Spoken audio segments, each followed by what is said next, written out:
अस्सलाम वालेकुम। मैं जीएस अंजुम और आप इस वक्त देख रहे हैं हमारा social media channel people and politics.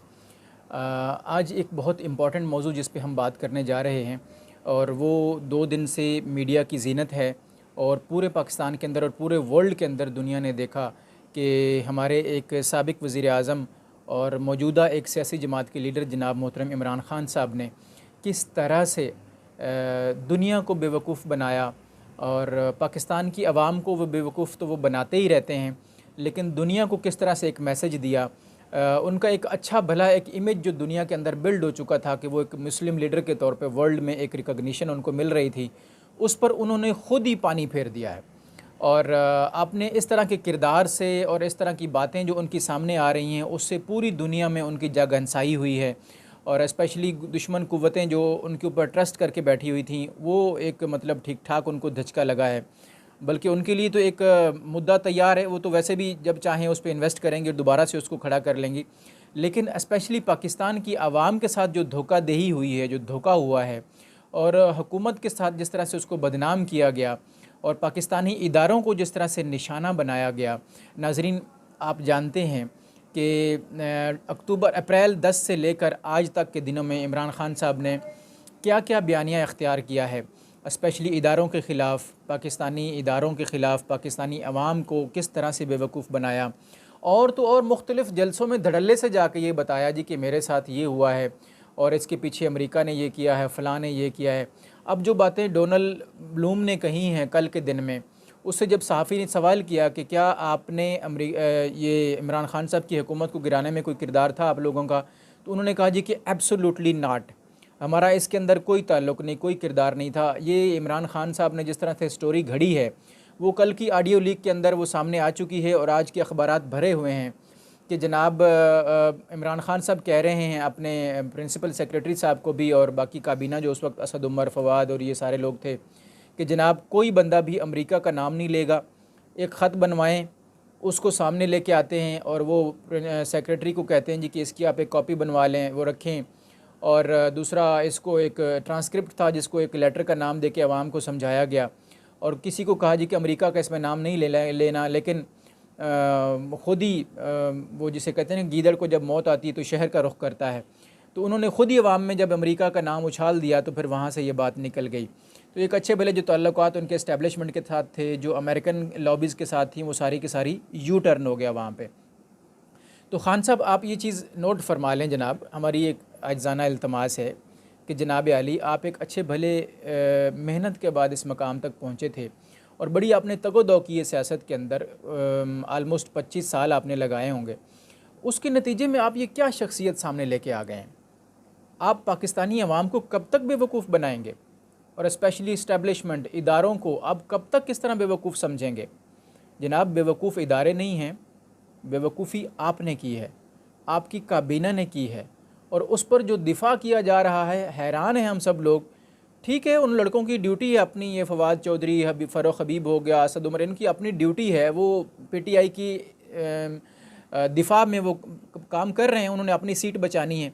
लेकिन इमरान ख़ान साहब ने अपनी स्किन बचाने के लिए उस वक्त और एक बाइज़्ज़त वापसी का रास्ता लेने के लिए इतना बड़ा झूठ गढ़ा और इस्लामाबाद के जलसे में वो ख़त लहरा के आवाम को बेवकूफ़ बनाया, नारेबाज़ी करवाई, इदारों के ख़िलाफ़ नारेबाज़ी करवाई और बाद के जलसों में भी इदारों के ख़िलाफ़ नारेबाज़ी होती रही और इदारों के सरबराहों के ख़िलाफ़ नारेबाज़ी होती रही। पूरी दुनिया में उन्होंने एक तज़हीक का निशाना बनाया।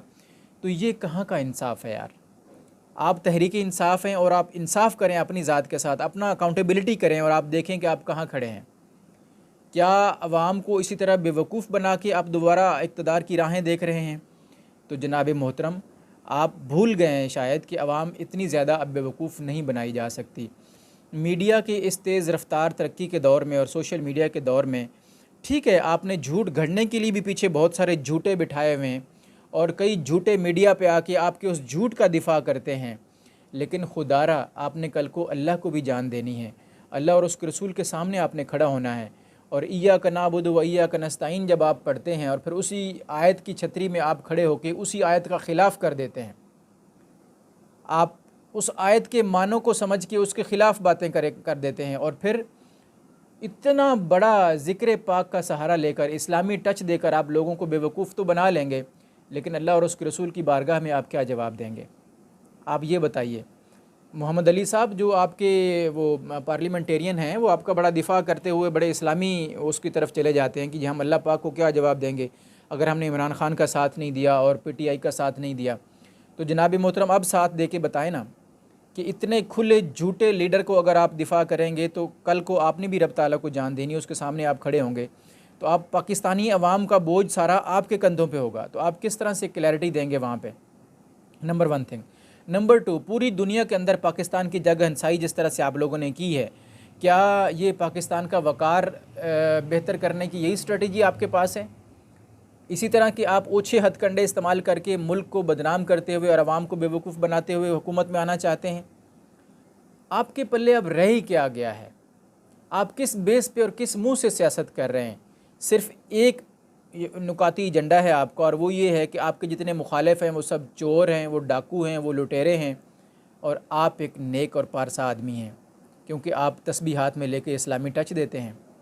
इसके पीछे जो पिंकी और गोगी का जो करप्शन की दास्तानें अखबारों की नज़र हो चुकी हैं और ऑन रिकॉर्ड मौजूद हैं, उनके पीछे कौन था? इमरान खान साहब आप थे। आवाम को बेवकूफ़ बनाकर कितनी करप्शन करवाई गई उस्मान बुज़दार के थ्रू, उसके पीछे कौन था? इमरान खान साहब आप थे। और अब आपके गुब्बारे में से हवा निकल गई। अब जब ये एक छोटी सी चीज़ आपके पास थी वो भी झूठ निकला। पहले भी पिछले 3.5 साल की हुकूमत में आपने झूठ पे झूठ तो बोला। 1 करोड़ नौकरियां देने का झूठ, 50 लाख घर बनाने का झूठ, आवाम को बेवकूफ़ बनाने का झूठ, और मुर्गियां पाल के आप अंडे बेच के आप अपनी मुल्क की मईशत ठीक करने चले थे। जनाब आपका सारा कच्चा चट्टा खुल चुका है। आवाम को पता चल गया है कि आप कोई एक ख़ास लीडरशिप तो आपके अंदर है ही नहीं, और बाकी इंसान भी आप उस लेवल के नहीं हैं कि आप इस मुल्क को गिरती हुई मईशत को निकाल सकें, संभाल सकें और इस मुल्क को इस दलदल से निकाल सकें। आपके पास 3.5 साल हुकूमत रही, आपने उन चोरों डाकुओं को सज़ा क्यों नहीं दी? कहाँ था आपका कानून और कहाँ थी आपकी काबीना? सारी की सारी माल बनाने में लगे हुए थे। उन चोरों को खुली छुट्टी दे रखी थी। और अब जब आप बाहर आए हैं तो फिर अवाम में जाके आप तैयब अर्दगान बनना चाहते हैं कि दोबारा से अवामी ताकत के साथ आपको इक़्तिदार मिल जाएगा। तो जनाब आपकी गलत फ़हमी है। ताकत के रास्ते में बहुत से इदारे और भी खड़े हुए हैं जहाँ से होके आपको जाना पड़ता है, खाली अवामी सपोर्ट नहीं। अवामी सपोर्ट तो 2014 के जलसों में भी आपके पास थी लेकिन ताकत नहीं मिली। उसके बाद भी आप देख लें तो तैयब अर्दगान बनने के लिए आपको करैक्टर भी तैयब अर्दगान जैसा चाहिए, ना कि झूठ और धोखादही वाला लीडर बन के आप उभरें। तो जनाब आली हमारी दरख्वास्त है पीपल एंड पॉलिटिक्स के प्लेटफॉर्म से कि आप लोगों को ज़्यादा बेवकूफ़ ना बनाएं, उनके साथ मज़ीद पॉलिटिक्स, इस तरह की झूठ पर मबनी पॉलिटिक्स ना करें। कोई आपके पास चीज़ है तो सामने लाएं, कोई अच्छी चीज़ है आपके पास तो हम आपको सपोर्ट करेंगे, आपको बैकअप करेंगे, आपके साथ खड़े होंगे। इस मुल्क की मईशत के लिए, इस मुल्क की बेहतरी के लिए, अवाम की बेहतरी के लिए हम आपका साथ देंगे। लेकिन जब आपके पास है ही कुछ नहीं, आप कर ही कुछ नहीं सकते, और बकौल राना सनाउल्लाह साहब के कि एक नशई आदमी मुल्क को क्या निकाल सकता है। तो अब इसकी चीज़ें आपके सामने हैं। मुझे तो कोई ख़ास चीज़ आपकी लीडरशिप में नज़र नहीं आती। आई एम सॉरी टू से, पता नहीं आवाम किस चीज़ पर वो नाच गानों पे इकट्ठी करके आप समझते हैं कि आपने डुगडुगी बजाई और आपके पास बहुत सारी आवाम आ गई तो आपको मकबूलियत मिल गई। तो जनाब ऐसा कुछ नहीं है। आपके लाहौर और मुल्तान के जलसे हमने देखे हैं जहाँ पे लोगों को जिस तरह से लाया जाता है, और आपका रीसेंट जो जलसे हुए उनके अंदर हम खुद पब्लिक में से होते हुए हमें मालूम है। तो जनाब दरख्वास्त ये है कि ट्रू टू द कोर अपने अंदर से अगर कोई चीज़ है इस मुल्क की बेहतरी के लिए आप कर सकते हैं तो आप सामने लाएं, वरना फिर फ़ी अमानिल्लाह।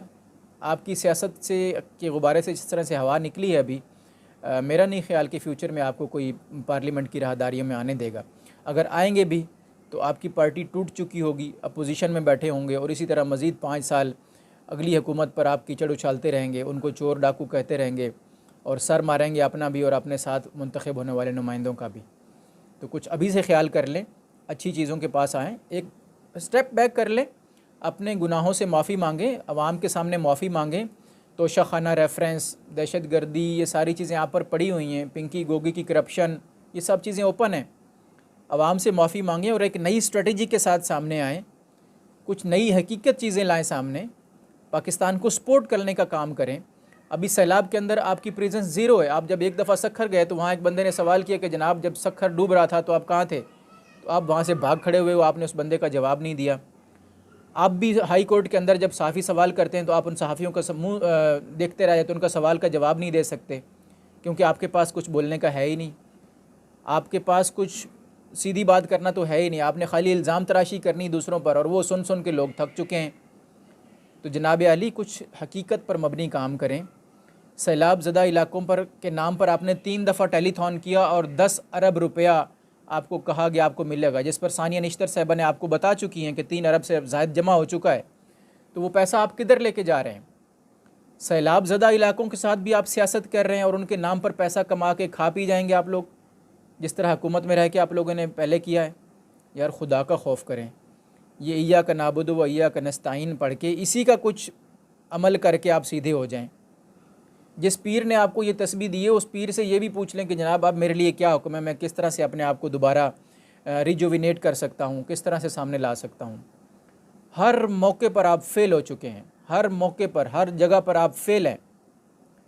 अब इस फेलियर से निकलने के लिए आपको पॉजिटिव कोई स्टेप लेना पड़ेगा, और वो क्या स्टेप हो सकता है? आपके अंदर अगर कुछ है तो आपको वो नज़र आ जाना चाहिए मेरे ख़्याल में। तो अदरवाइज़ फिर हम तो दुआ ही कर सकते हैं, और स्पेशली दुआ इस मुल्क के लिए कि अल्लाह पाक इस मुल्क को चोरों से, डाकुओं से, लुटेरों से और झूठे सियासतदानों से, धोखाबाजों से और दगाबाजों से बचाए, और अल्लाह करीम इस मुल्क पे अपना खसूसी फजल करम फरमा के अल्लाह और उसके रसूल की ताबेदारी वाला और फरमाबरदारी वाला कोई लीडर नसीब करे। हम तो वो राहें देख रहे हैं। अल्लाह करीम से दुआ है और आवाम से भी पुरदर्द अपील है कि इन लोगों को पहचानें, इन भेड़ियों को पहचानें जो मुख्तलिफ़ शक्लों में आके आपके सामने राग अलापते हैं और आप इनके साथ मिल जाते हैं। सियासी नारेबाजियाँ लगा लगा के आप अपने आप भूल जाते हैं और इनको सब कुछ बेच देते हैं, और फिर यही अगले 5 साल आपको पूछते भी नहीं हैं, मज़ीद बेवकूफ़ बनाते हैं हुकूमतों में आके। तो खुदारा अपनी पावर पहचानें और इस मुल्क के लिए दुआ करें कि अल्लाह करीम आपको कोई नेक और इस्लामी अशार को, इस्लामी वैल्यूज़ को कदर करने वाला कोई लीडर नसीब फरमाए। आपके वीडियो में यहाँ तक आने का बहुत शुक्रिया। बस हमारा और आपके दरमियान मज़ीद रब्ता स्ट्रॉन्ग करने के लिए चैनल को ज़रूर सब्सक्राइब कर लीजिए और बेल आइकन प्रेस कर लीजिए ताकि हमारा रब्ता रहे। I am really thankful to you for your precious time. Thank you very much for watching people and politics.